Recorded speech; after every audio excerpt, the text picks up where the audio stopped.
রাজধানীর মিরপুরে অবস্থিত মেরাজ কনভেনশন হলে সম্পন্ন হয়েছে আশিকে রাসূল আসাদুর রহমানের বিবাহোত্তর সংবর্ধনা।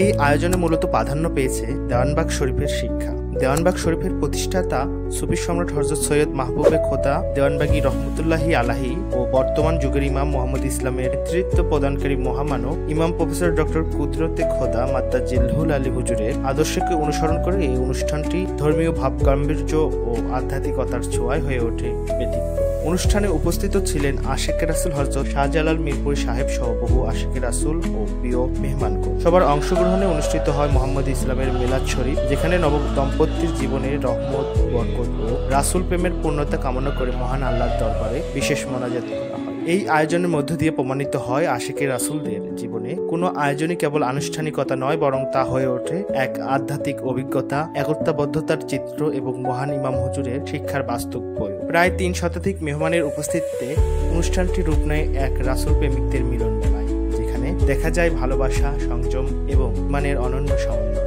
এটি শুধুমাত্র একটি বিবাহ অনুষ্ঠান ছিল না, ছিল মুহাম্মদ ইসলামের আদর্শে গড়া এক অনুপ্রেরণামূলক দৃষ্টান্ত, যা সমাজে সরলতা, সংযম ও আধ্যাত্মিকতার গুরুত্বকে স্মরণ করিয়ে দেয়।